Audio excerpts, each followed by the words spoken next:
Hola muchachos, soy el profesor Cristian y hoy día vamos a resolver este circuito eléctrico en corriente alterna aplicando el método de nodos. Bien, este circuito está dispuesto de una fuente de poder de 400 volts en forma sinusoidal, en donde su frecuencia serían 60 Hz.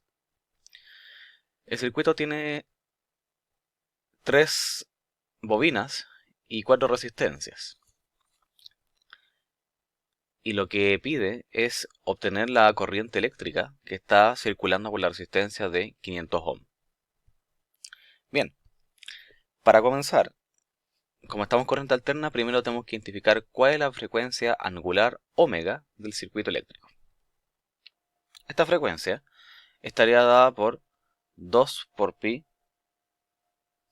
por f, donde f sería la frecuencia de 60 Hz. Por lo tanto, 2 por pi por 60 sería en una unidad de radianes por segundo, dado que esta es una frecuencia angular. Bien, como tenemos en el circuito eléctrico 3 elementos que reaccionan ante los cambios de corriente, como son las bobinas, debemos obtener su equivalente resistivo dado por su reactancia inductiva. A partir de lo indicado anteriormente, obtenemos entonces las impedancias de cada una de las bobinas. Entonces ahí tenemos la bobina de 10 henries, en donde su impedancia asociada sería dada por lo siguiente. Entonces ahí sería J omega L, donde omega sería 2pi por 60 y L sería 10 henries. Entonces ahí su impedancia sería 3769.9 J ohm y su correspondiente reactancia inductiva estaría dada por 3769,9 ohm, donde estaría dada a partir de omega por L. Con respecto a la otra inductancia, la cual sería 50 henries, su impedancia estaría dada de la siguiente manera. Entonces ahí anotamos, donde su impedancia sería J omega L, y con la misma frecuencia, 2pi por 60, y su inductancia 50 henries, daría como resultado 18.849,5 J ohm.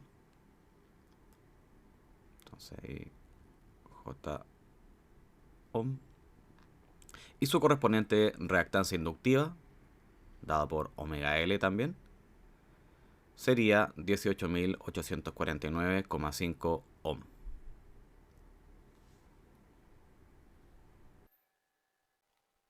Obtenida entonces la reactancia inductiva de cada una de las bobinas, vamos a obtener la impedancia equivalente de cada uno de estos conjuntos de elementos que estoy indicando ahí, en donde el primero acá lo voy a llamar Z3, Z2 el segundo y Z1 el tercero. Recordemos que la impedancia es una generalización de todos estos elementos donde está compuesto de una parte real, que sería la resistencia, y una parte imaginaria, que sería la reactancia, que puede ser tanto inductiva como capacitiva. Para este caso, cada una de estas impedancias van a ser resistivas inductivas.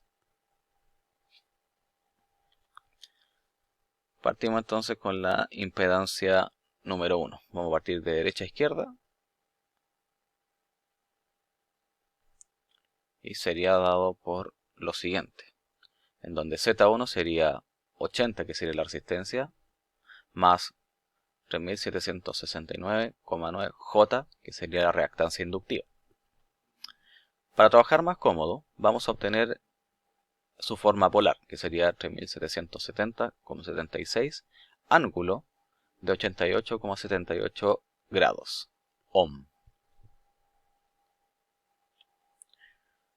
Aquí tenemos que considerar que podemos trabajar de dos maneras, tanto de forma rectangular como lo puse en un principio, o como forma polar como lo puse ahora. La forma más cómoda que se recomienda es trabajarlo en forma polar, dado que vamos a trabajar con fasores, tanto de tensión y de corriente, y usualmente los expresamos como números en forma polar. Entonces ahora vamos a revisar la impedancia número 2, que sería 80 la resistencia, más 3769,9 J, todo esto.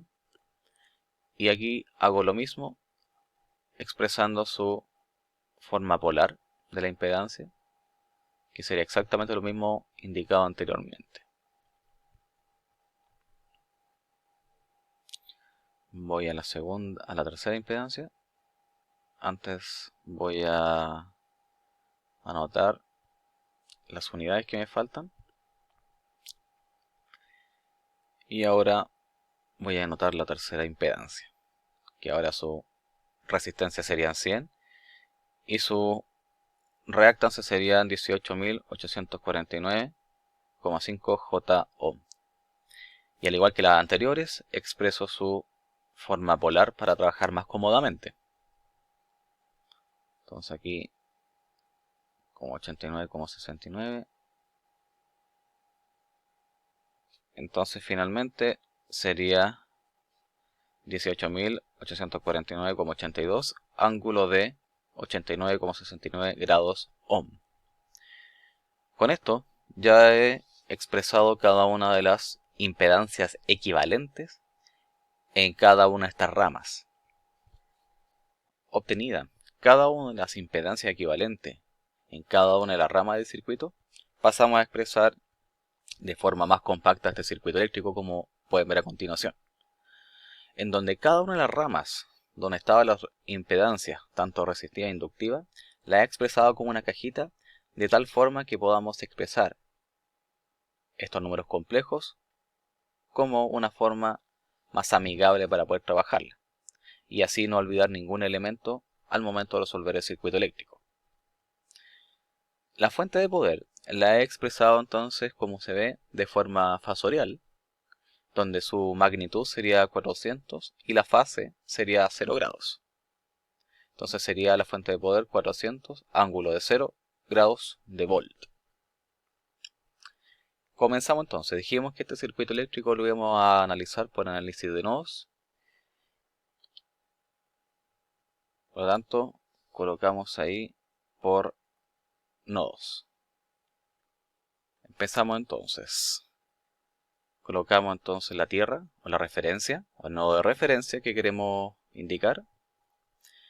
E identificamos los nodos de no referencia, que ahí los coloqué en amarillo, que serían respectivamente esos dos.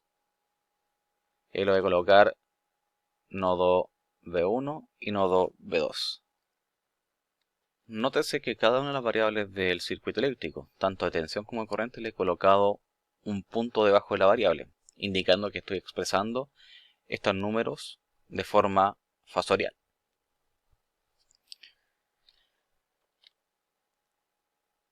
Para el primer nodo, el nodo número 1, nodo con la variable de nodo o la tensión de nodo B1, sería de la siguiente forma. Ahí coloco nodo número 1. Tenemos entonces que aquí se cumplen exactamente las mismas disposiciones que se explicó en algún minuto sobre el análisis de nodos. Si hay una fuente de tensión entre nodo y tierra, la tensión de nodo adquiere inmediatamente el valor de la fuente de tensión. Por lo tanto, el nodo número 1 dado por B1 va a ser igual inmediatamente a 400 ángulo de 0 grados de volt. Para el nodo número 2, consideramos entonces lo siguiente. Todas las corrientes van a estar salientes positivas desde este nodo, pero hay que tener en consideración que tenemos la corriente I0 que está con una dirección impuesta, ¿ya? Que está entrante hacia ese nodo. Para efectos prácticos, para resolver el circuito por método de nodos, esta dirección de corriente no la tomaremos hasta el momento que queramos resolver el circuito eléctrico, ¿ya? Por lo tanto, esta dirección de corriente impuesta para I0 no la vamos a considerar cuando queramos determinar las tensiones de nodo. Solamente la vamos a considerar cuando queramos puntualmente determinar este valor de corriente con esa dirección.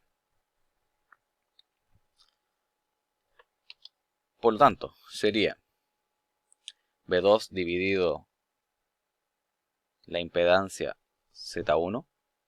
Entonces aquí colocamos V2 dividido la impedancia Z1 más V2 dividido Z2 más V2 menos V1 dividido los 500 ohm. Como no hay corrientes entrantes, todo esto va a quedar igualado a 0. Bien. Con esto, el nodo número 2 lo factorizamos y va a quedar todo. V2 factor de 1 partido Z1, 1 partido Z2, más 1 partido 500. Todo esto va a estar igualado a V1 dividido 500 respectivamente.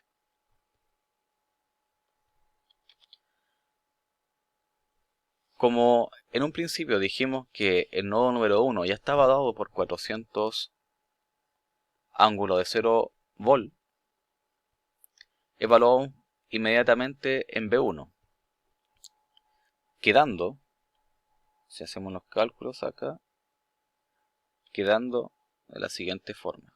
Sería entonces V2 384,61 ángulo de 14.7 grados volt. Una mención antes de continuar: si están resolviendo con una calculadora todos estos números complejos, una calculadora que lo realice, no olviden que como estamos trabajando en grados, la calculadora tiene que estar en grados para poder obtener correctamente cada uno de estos ángulos. Con respecto a la corriente, tenemos que la corriente va en el siguiente sentido. Sería que la corriente I0 va desde V1 hasta V2. Por lo tanto, según la dirección que se acaba de imponer ahí, sería que estoy midiendo una corriente que va desde V1 a V2. O sea, considerando que V1 tiene mayor potencial que V2. O sea, por lo tanto, estoy colocando V1 menos V2. Y lo divido por los 500, lo voy a colocar de nuevo, por los 500 ohm. Por lo tanto, aquí expreso directamente cada una de las tensiones o cada uno de los resultados de las tensiones de nodo que se obtuvieron anteriormente, que sería para el primer nodo, sería directamente los 400 ángulo de 0 grados, menos los 384,61 ángulo de 14.7 grados, dividido los 500 ángulo 0. Antes de finalizar, voy a hacer la siguiente mención. Nótese que en el numerador de donde están las tensiones de nodo, los números complejos expresados en forma polar los estoy restando. Para que se puedan restar directamente estos números complejos, cada uno de ellos hay que pasarlo a su equivalente en forma rectangular. Ojo con eso. El número de abajo, que sería los 500 ohm, es directamente un número real, por lo tanto su equivalente en forma polar va a ser con el mismo número, pero con ángulo de 0. Finalmente, la corriente que está circulante en el sentido impuesto sería 0,2 ángulo de menos 74 amperes. Para finalizar, hago la siguiente mención. Aquí, en corriente alterna, no va a estar explícita la dirección de corriente que circula en algún elemento en particular, ¿ya? Lo digo porque en corriente continua se notaba inmediatamente en el resultado, porque si estaba al revés la corriente que nosotros establecimos, o al revés la disposición de las tensiones, mayor potencial, menor potencial, y daba una corriente, por ejemplo, menos 2 amperes o menos 4 amperes, no sé, o 2 amperes directamente positivo o negativo, nos decía inmediatamente cómo estaba la corriente, en un sentido u otro. Aquí en corriente alterna no está explícito eso, sino que va a ser un número complejo si lo expresamos en forma polar, donde su magnitud va a ser positiva y el ángulo va a estar indicando la dirección, que puede ser en adelanto ángulo positivo y en retraso ángulo negativo.